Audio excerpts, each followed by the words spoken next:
Um,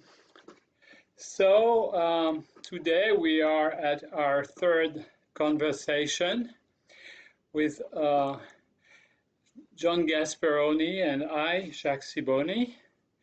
And the theme for today is perfect due to the citizenship of John and mine. I'm going to explain this. Lacan mentioned a few times that, in his opinion, psychoanalysis, well, English language and psychoanalysis did not manage or encounter very easily. And he said that English language was not really appropriate for psychoanalysis. So I suggest our conversation will be on this theme.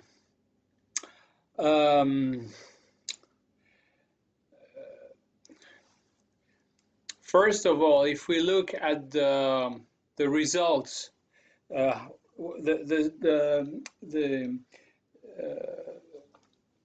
what is the situation of psychoanalysis in Anglo-saxon countries and in Roman language countries?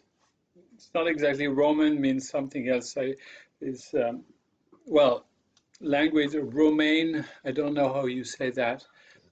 The Romance languages. Romance, thank you. Romance languages.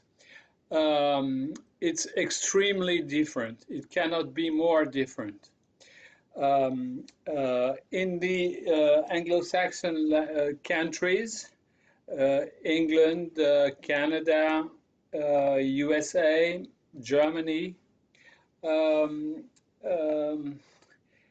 psychoanalysis is extremely related to the translations, poor translations of Sigmund Freud that have been made in English, and the psychoanalysis is a reflection of this state.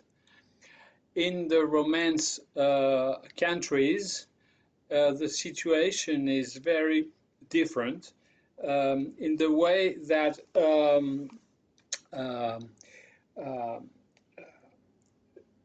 they have been very easily influenced by the discourse of Jacques Lacan. Not all of the countries, but the one which are the most demanding of Lacanian psychoanalysis is France, Belgium, Argentina, Brazil. Spain a bit, and Italy is very special because due to the presence of Berlusconi for more than 20 years, now psychoanalysis is nearly forbidden. So it's a different case. But presently, we encounter a lot of difference between the psychoanalysis in the USA, for instance, and in France. Mm-hmm.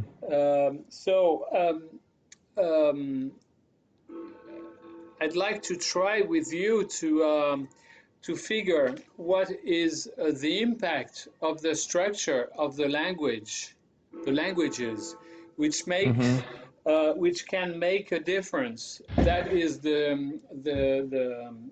that was the theory of Jacques Lacan. Mm-hmm. Mm-hmm. I think there are a couple of different points out of my experience I'd like to put out first. One, I think is, why do people seek treatment? And what do they think the goal of treatment is supposed to be? From my experience, a lot of people come to treatment wanting to get back something that was lost. There was an equilibrium, a stasis, a homeostasis, a way that the world worked that now has come apart for them in some way, shape, or form. And rather than seeing that as the opening of something new or something different, they hunger to have what was. They want to go back to the same. And so I think that's a cultural difference that may also be part of the language difference. Another thing I've noticed is that, and this is an odd thing, people I've spoken to who are from outside of the United States speak of English as the language of business. That in some way there's an assumed clarity, an assumed univocity or one voice to what is said, that the word, its significance, what it indicates, are all clear, explicit, and transparent. That the word only points to one thing, and that it can't be heard differently. Think about the difference between an Italian opera and a German opera. An Italian opera, I mean, in The Marriage of Figaro, he starts out singing about, how do I make a bed? How do I make a bed the right size? And he's concerned, he's having challenges, but just by the sonority of the language, it has a pleasantness, a resonance to it. Whereas if you listen to any German opera, and this may be my own operatic prejudice, singing about the most wonderful thing in the world doesn't come across that much differently, just from the beat, the phrasing and the consonants, the gutturalness of the language.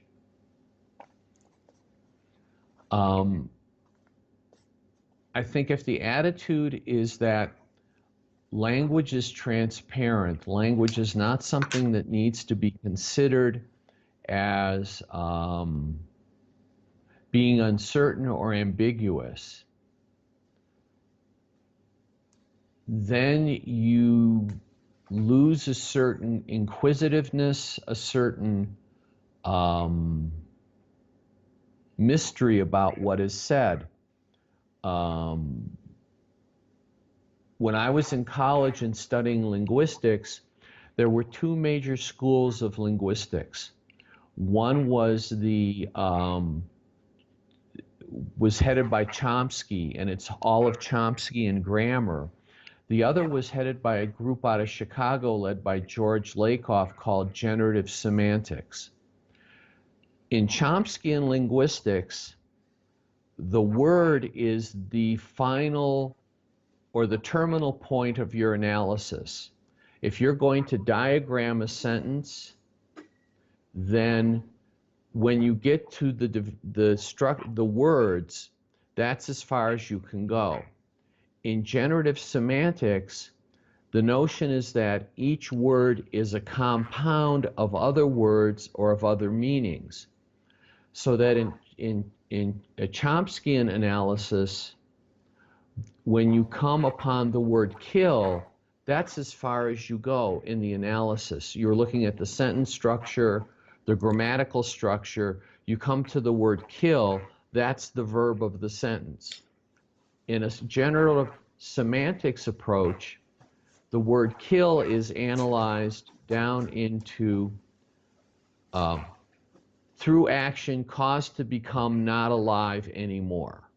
And you can analyze all those words farther down into different meaning units so that you could look at the variations of possible meanings. It's a non-metaphorical, English is a non-metaphorical or non-poetic language. It's really hard to do poetry in English well. That's, and so practitioners are not geared for hearing multiple meanings. They're not geared for hearing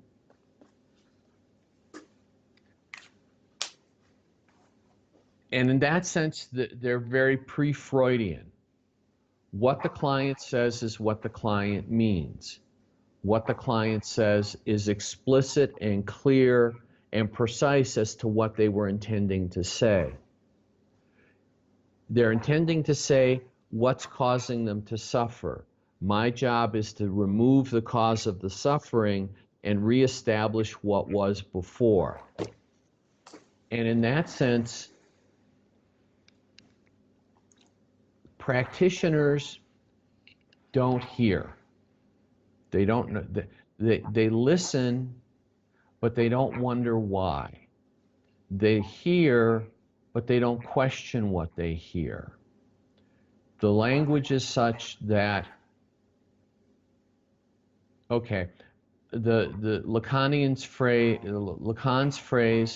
the name of the Father, le nom du Père, that could be heard in several different ways to somebody in French. But in English, the phrase, the name of the Father, is only the name of the Father. It takes out the possibility of it being the know of the Father. It takes out the possibility of it being the not of the Father, both as the N-O-T of the Father or the K-N-O-T of the Father.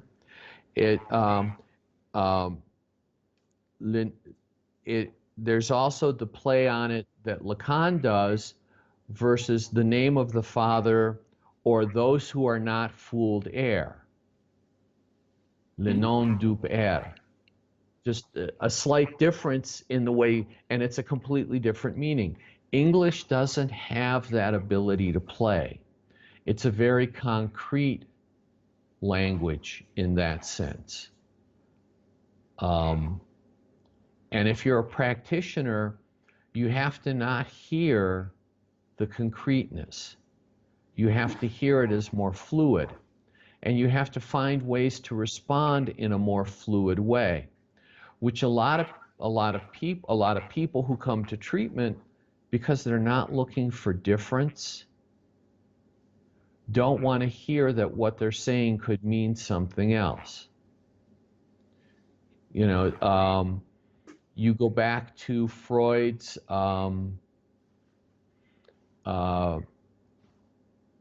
psychopathology of everyday life.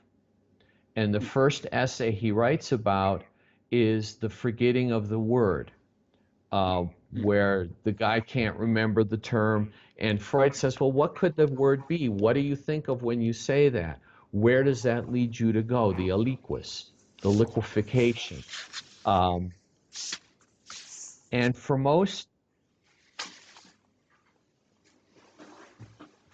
people going into treatment, they don't want to hear that things could be different, that there could be a dynamic unconscious. They want to stay in control. And if your language is such that it leads you to believe or leads you to experience that the word only points at one thing, that the word only has one meaning, that consciousness is transparent to itself, that its intentions are always clear and explicit, and that and this is the other piece of it. Um, and in America, we saw this particularly with the rise of self-psychology. You're supposed to be happy. You're supposed to be content. Life is supposed to go right for you. You are supposed to love yourself, love your neighbor, love everything, and be happy and productive and satisfied and live in a materialistically driven, consumer-oriented world where, yes, the next latest, greatest product will give you that satisfaction you've been missing, and there should be no suffering. There should be no questions. There should be no doubt. It's very much like Huxley's Brave New World, where everybody gets conditioned from the time of conception that their lot in life is the best, they've got it the best, nobody else has it better, and you should feel sorry for everybody else because your life is working out so wonderfully that you're happy all the time. And in America, you should be happy all the time. That's people take the promise of the Constitution that you have the right to the pursuit of life, liberty, and the pursuit of happiness. But people take that as the achievement of happiness. And in reality, nobody's happy. But you're not supposed to not be happy. So there must be something wrong with you that you can fix. That's just flip a switch, and everything will work out. So while I would agree that it's highly improbable that you can conduct an analysis, depending on the practitioner and their ability to work with the client and make them into an analysand, it's possible, but so slim, the probability is so small.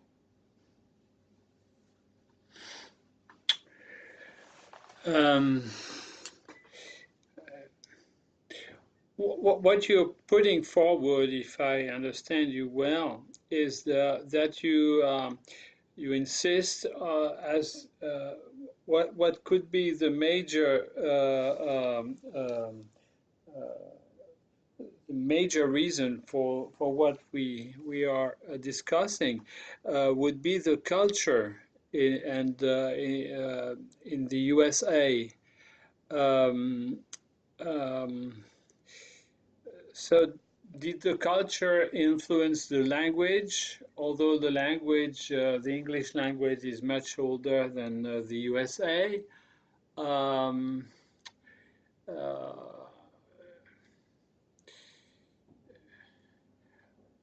and of course, I agree with all of what you're saying, and I believe these are major reasons why psychoanalysis is nearly impossible in this country, in your country. But now I'd like to follow, try to follow Lacan and see if we find specifications in the English language and French language that that differs up to the point that such a practice as psychoanalysis could be very difficult to encounter, to do. First, I'd like to. In France, in French, we have two words.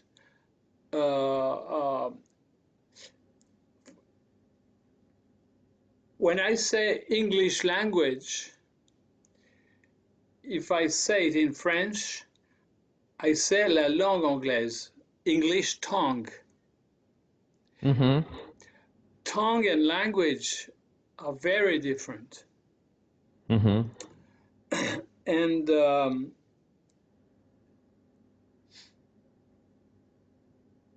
we use the term language, um, only to refer to what is um, uttered, or the use of the tongue. Yeah. Language could be the use of the tongue. What Uh, gets said? huh? What What? gets said? In English, I think you use more often language than tongue. Am I right or no? Yes. Yes.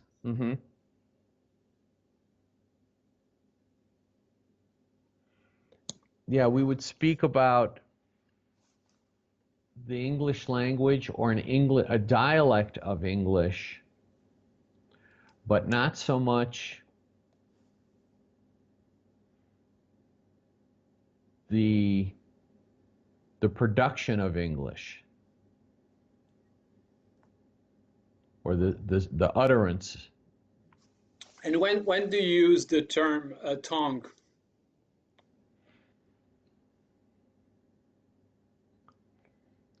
The phrase that comes to mind is here, the sentence is, he's a silver-tongued devil, which implies that he is able to speak in such a way he can convince anybody of anything and get them to do what he wants.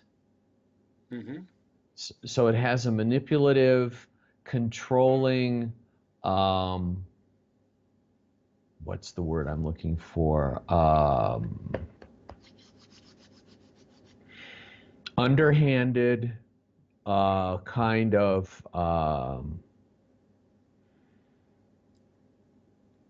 well, you would say Casanova was a silver-tongued devil because he could seduce women, he could talk people into giving him money, he could talk his way into high society, he talked his way out of prison.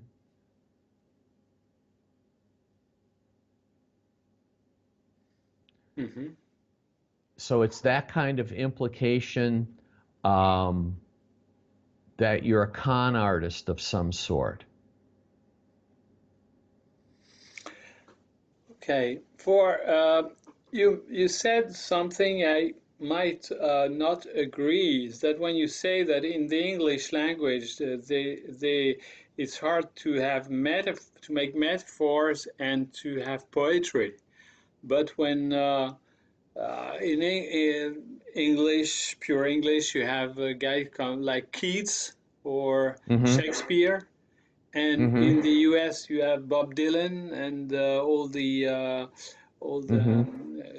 this new way of accessing poetry, which is very interesting for us as French-speaking people to access to Mm-hmm. this. And to play with the words, Shakespeare was very good at this. Mm-hmm. But in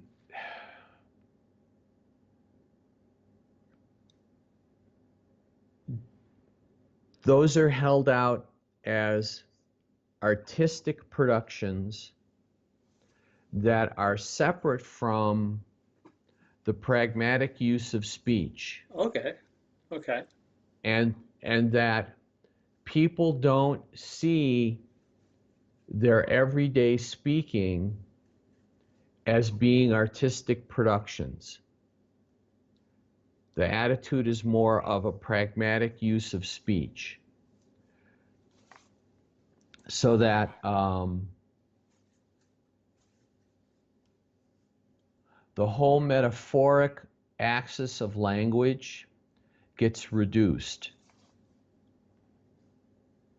If you think about metaphor and metonymy, in everyday speaking, that creative, open-ended, productive use of language is minimized. It's more, and I'm thinking about this in terms of the clinical work, and I'm using a metaphor to describe it, I realize that, but people see themselves more in terms of a car to be fixed than a process in evolution. And for me, it comes back to the whitehead knot we were talking about last time. There is a fixity and a permanence to that identification with the image, that building of a strong ego, that you should know yourself clearly, you should be explicit in what you want. There should be no mystery. There should be nothing unsolved. Yes, but for the example you give of someone who comes to see an analyst wanting to have his personal car fixed, is why not? But then then it depends on the practitioner to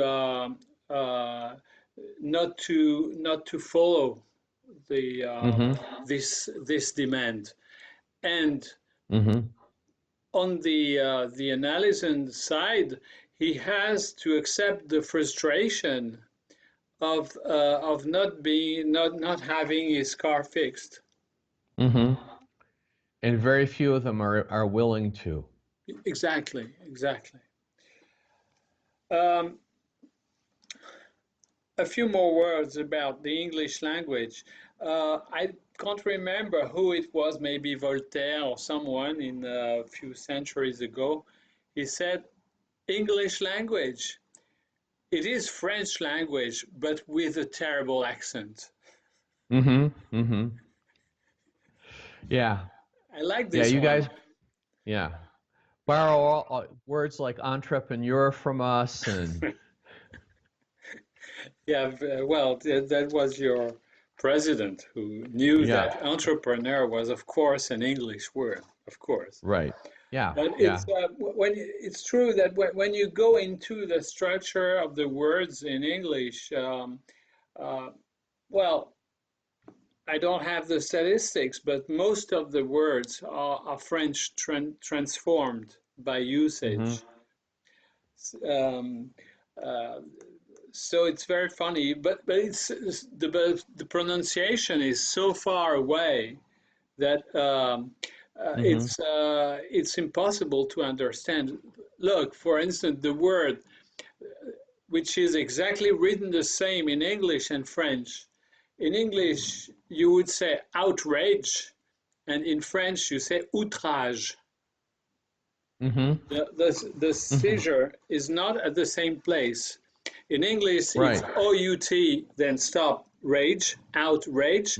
But in French, it's O-U, trage. Outrage. It's just by not splitting the word at the same position, made outrage. What that? If you say outrage to someone who knows English, who is French, if he's not aware of the word, he won't understand that it's a French word, outrage. Definitely. Lacan, yeah, please say. I don't know if this comes from Gaston Bachelard or from Merleau-Ponty, but one of them spoke about language as different ways of singing the world and being sung by the world. And in that sense, English doesn't like to sing. It's not true. The English language is extremely, the prosody of the English language is very, very interesting for French ears, because French language is extremely straight no intonations. It's very monotonous. Mm-hmm. Although I think that's why you have the folk song, etc., because it's so easy in English to transform what is said into a song, because it's part of Mm-hmm. the structure of the prosody of the sentence. So maybe you don't realize that because you're in it, Mm-hmm. but it's actually the case. Hmm. Okay. See, because I would have said I would contend that because the belief is that it's transparent, because the belief is that a word can only have one definition, because it's the belief that there is this lack of mystery to it, that it's supposed to be functional like a tool, that rather than it being a musical score like a symphony, it's just the melody line. And it's practiced as if it has no reference to anything else. And if you have no reference to anything else, then you're stuck in a very fixed, concrete world. Whereas if there are other,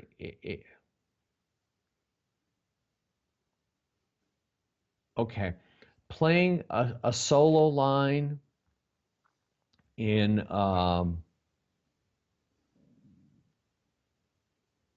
all right, if you listen to two different soloists in improvisational music, there are those soloists who you really can't tell, look, who you can really tell, there are those soloists who, when they play the solo, you can hear the harmony in the background that they're not playing by the choice of notes they play, the way they move from sequence to sequence.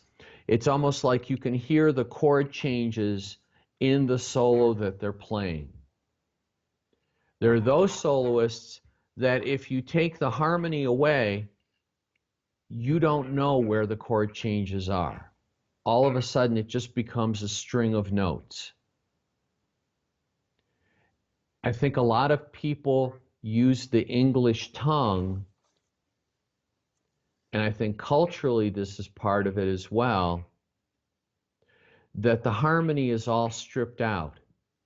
It's just the sequence of notes. Okay, look, And not done in a way. it's very interesting what you said, because you mentioned earlier that there was so many difficulties in metaphors in English. Okay, but Mm-hmm. look at what you just said. You can oppose two things in a piece: the melody and the chords. Mm-hmm. And it has the same structure as metaphor and metonymy, because the melody is a single note that change height. Okay, so it takes time. It's a matter of time, and a sequence of Mm-hmm. notes for the melody. So it has to do with the diachrony, with Mm-hmm. the metonymy. Mm-hmm. But the chords, when you have one note for the melody, you can have a series of other notes that are played synchronically at the same Mm-hmm. time as the melody note. So Mm-hmm. here, then we are in the domain of metaphor. So Mm-hmm. there is something congruent between the two hypotheses that you made: Mm-hmm. lack of metaphor and lack of chords. Mm-hmm. It's the same in both cases. It is the same relation to the structure of language. Right.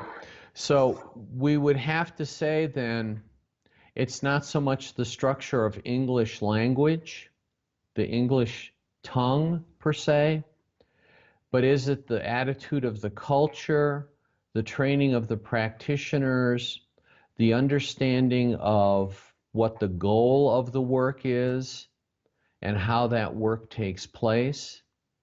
And is that then goes back to the cultural differences, not only in the larger culture difference between French culture, English culture, French culture, American culture, but also between schools of practice within the field. Yeah, that's I agree, definitely. But let's try to face if we find some differences in the structure of these two tongues. Okay. Lacan used to say that English is like chewing gum. Because you can turn any adjective into verb or noun, a noun in verb, and it's always written the same. You can invent many words, many verbs, Mm-hmm. many out of something, of something that has another which is of another grammar category, but it's no problem. Mm-hmm. They are invented all the day, every time. Mm-hmm. In French, it is very difficult to do that, and when you do that, you're always uh, looked as if you don't know how to speak. Mm-hmm.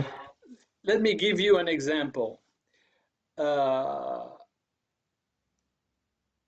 1 week ago or 2 weeks, it was a day uh, for French-speaking countries, francophonie called, Mm-hmm. okay? Mm-hmm. The day of francophonie.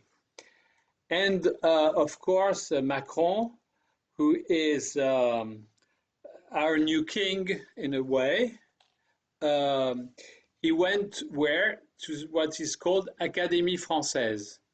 It is Mm-hmm. a bunch of guys who invent French language, but they invent language Mm-hmm. very old in a way. So, but he went there to decide to honor the French language. Although there are 60 million people in France, and there are now 175 million people speaking French in the world. It is by now the third language after Mandarin, Chinese, English, Mm-hmm. and French. And due to the uh, the people bearing who are born in Africa, in 20 years it will be the second language. There will be more Mm-hmm. French-speaking people than English people, Mm-hmm. but English-speaking people. But so therefore, French language does not belong to France. Mm-hmm. There are 4 times more, more people speaking French than French people. Mm-hmm. Well, what was it? Okay, let's go first to what is common in these two languages. Um, First, I would say we have the uh, pronoun. It's called, I think, I, you, he. You call that pronoun? Mm-hmm. Okay. Yeah. So we have that in French and in English and in German. But it's not the case in Italian, Spanish, Portuguese, they do not have, and Latin does not have the I. You know, it is Mm-hmm. implicit. It is implicit in the structure of the verb. Mm-hmm. So it seems that a French language, although it comes from Latin, inherited from the pronouns from the German language. It seems. Mm-hmm. It has to be verified, but it can be the case. Mm-hmm. Um, then something which is as important is the way the sentence is built. Except for Mm-hmm. except for the inversion of the adjective and noun, um, you usually put the adjective before the noun. A beautiful girl. You wouldn't say a girl beautiful. In French, we usually put it after. And if we put it before, it Mm-hmm. means something else. If you say une belle fille ou une fille belle, it doesn't mean the same. Mm-hmm. Mm-hmm. uh, Mm-hmm. and but usually the adjective comes Mm-hmm. after the name, the noun. Then I would say the major differences is the fact that there are no, I use the French word, but probably it's the same in English, the flexions of uh, he does, you do. You know, the es after the end of du.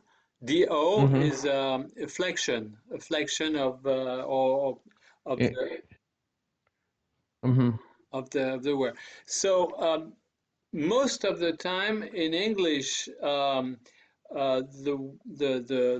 word you use is always the same. There are some differences between singular and plural, but the verbs.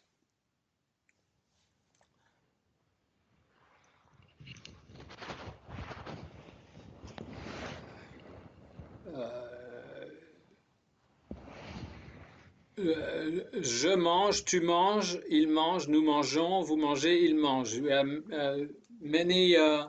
many flexions of the, but in English you don't Yeah. have that. You have one Mm-hmm. for the third uh, um, uh, uh, what?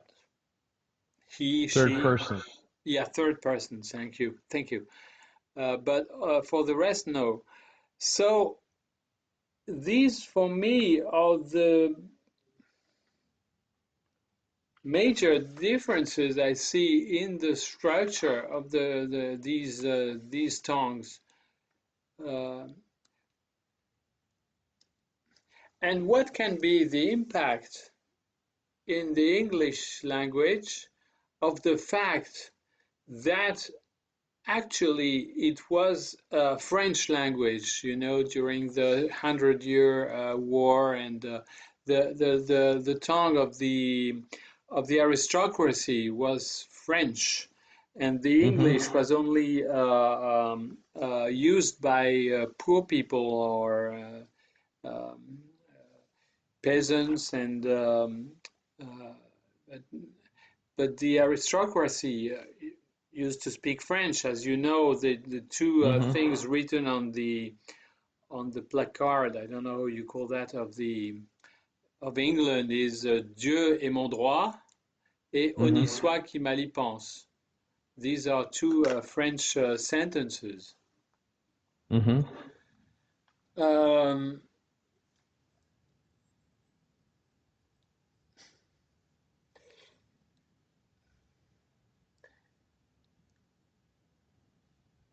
of course, we totally agree about the cultures that are different. Mm-hmm. But Mm-hmm. do you have, from your place, do you have some more things to add about the difference in structures of these two languages, which could have an effect.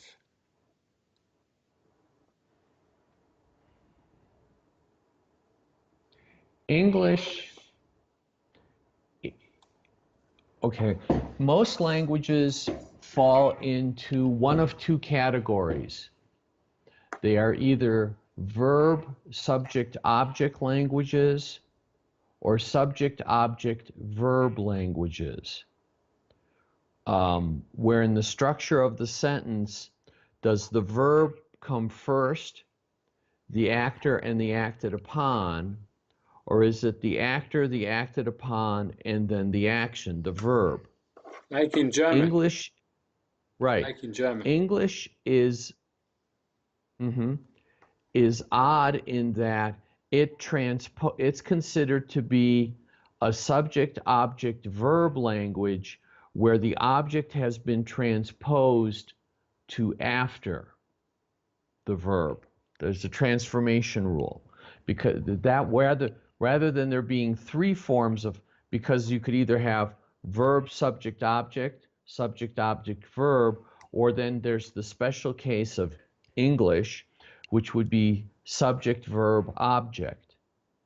So can you give some examples? Because I don't see any sentence with the verb which begins with the verb.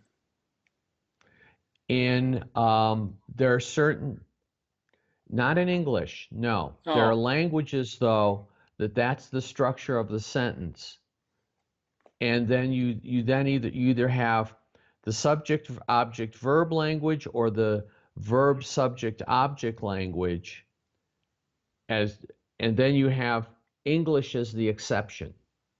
Or is English a subject object verb language like German, where there's the rule that you then move the object to after the verb? Usually most sentences have that structure in English. Subject, verb, object, as in French. And that's a transformational rule, because if you look at Latin had subject, object, verb at the end. And so there has to be some sort of shift, some sort of transformation. Would that focus on the subject of the sentence coming first make a difference in the use of the language, in the consciousness of the person who uses that language? Would it be the case then that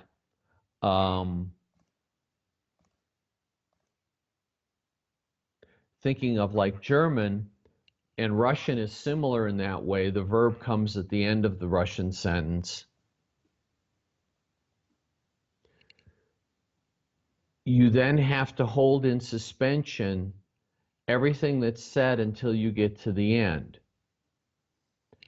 To do a good analysis, to have that kind of listening ear, you have to hold everything in suspension until you get to the end. But in English, we're giving you what's important right away. And so you think you know.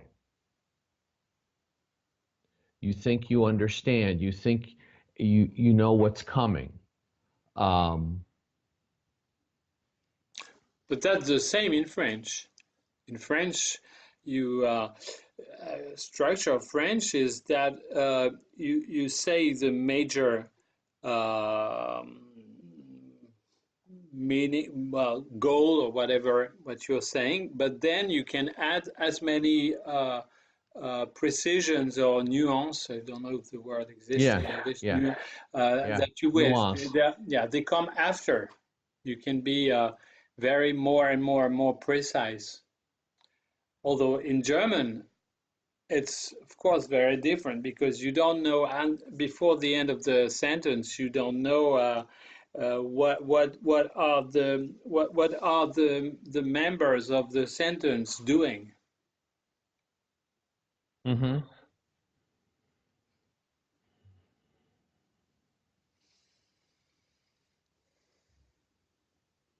I wonder then, is it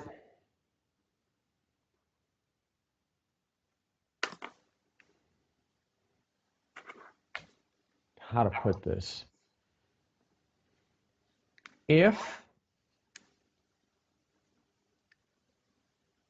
you're a modernist, if you believe in the progress of knowledge leading to things being better, if you follow the religion of science, where science will be able to answer all the questions, then you see language as a tool for description that is very logical, very concrete, and very explicit. And in the English-speaking cultures, is there that kind of scientific worldview where things are supposed to be unambiguous, are supposed to be objective, are supposed to be precise, are supposed to be clear, are supposed to be immediately accessible without there being any mystery? And is that the part of the difference that's the problem? I agree.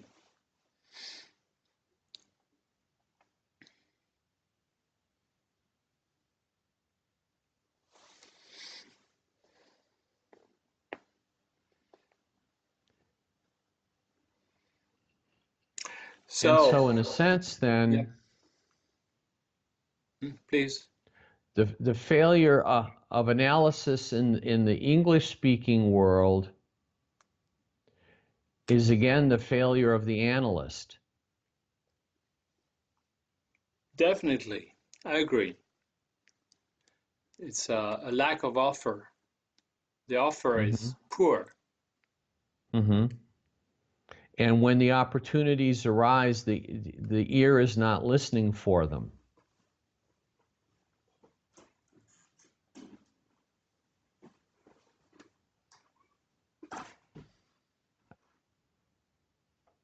You can hear, okay, it is the best example I have. It is my favorite example.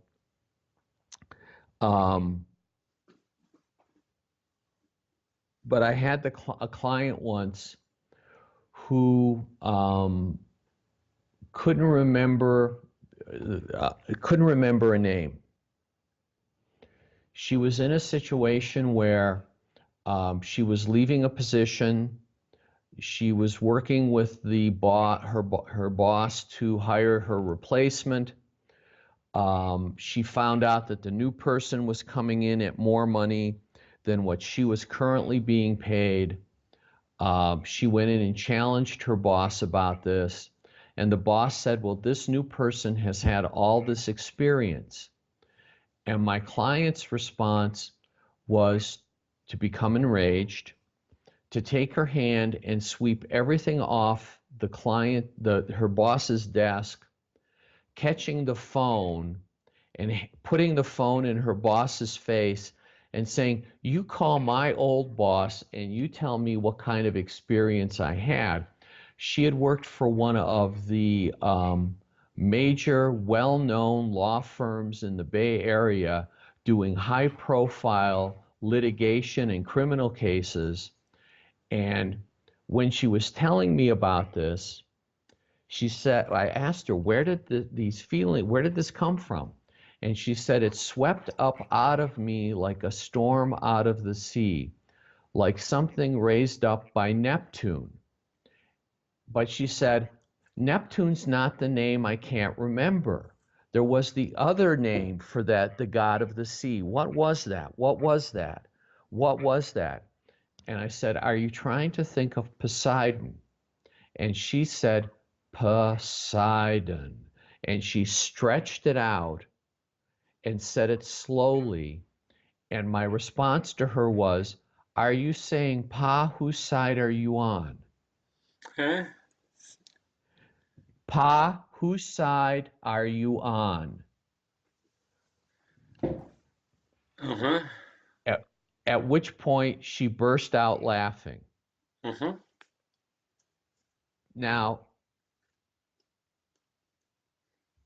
that was a moment of my unconscious taking control and speaking through me.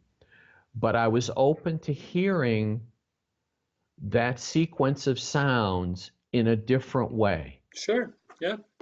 Rather than the literal concrete name and wondering what the name might mean, hearing it as a poetry, which was my job. It's on me to do that. I would say three things. Most practitioners aren't trained to listen that way. Most practitioners wouldn't respond in that way. And most clients wouldn't be open to hearing that unless they had been well prepared. Because her concern was anger management. But anger at who? And anger about what? And I think in the Romance languages, because of the homonymic blendings, that you can say one thing and have it sound like 3 or 4 different things, you become more open to and listening for those possibilities than in English.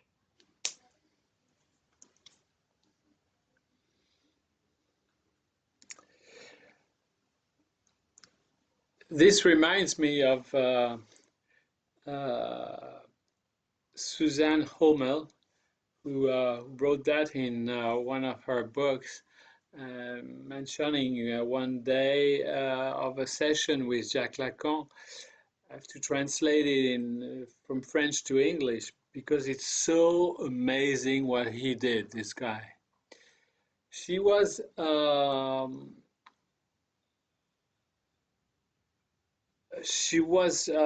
telling Lacan her devastation by the fact that all of her family had been killed by the Nazis. And she said, she used the word, it was like an équarrissage. Équarrissage means what you do in a slaughterhouse. You know, when you kill and don't know the English word. Rent apart, cleaved. Yeah, something like that. Yes, it's called équarrissage. And she said, c'était un équarrissage. Okay. Then Lacan, she was laid on the couch. Lacan came to her and patted her cheek like this. And she was stunned by this. And then she heard what she had said. L'équarrissage sounds like les caresses sages, meaning soft petting. To be caressed. Yeah. To be caressed. Yeah. But sage, wise, not well, not sexual. It means right. You see what I mean? Like your grandmother would. Yeah, exactly. And the caresse sage, and she said that it transformed her totally, with to help her to deal with the assassination of her family. I heard someone or maybe Lacan. No, I don't think it's Lacan. Tried to explain this uh, difficulty in the English language. He said that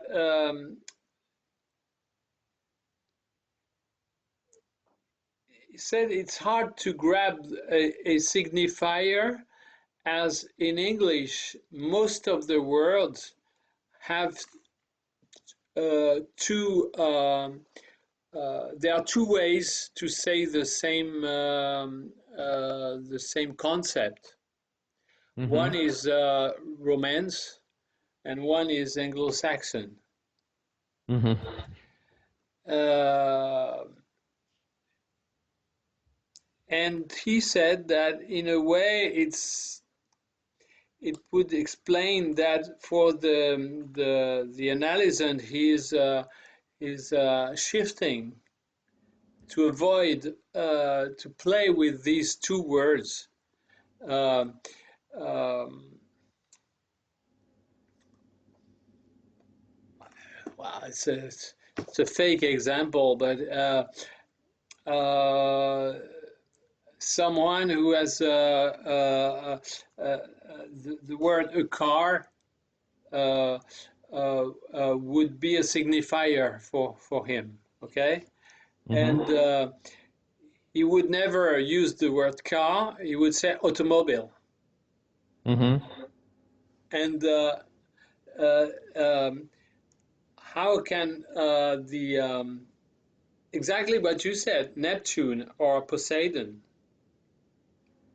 Mm-hmm. She was looking for the second name, Greek or Latin for. She was looking for the Greek name of Neptune. Right. Uh, so you brought her the second. Oh, that's a very good example. It Mm-hmm. displays exactly what I'm saying. Uh, Mm-hmm. in a way, Neptune was not a signifier for her, and No. she knew it. She said, "Oh, it's the other name," and then the other Right. name, Poseidon, is a signifier, and you pinpoint it as a signifier by altering it in a different way, small, more um, not so fast, and so on.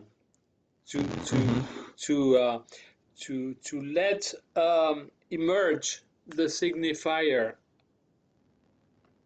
behind the concept of Yeah. Yeah. Neptune. It's not Neptune as a concept, it is Poseidon as a signifier.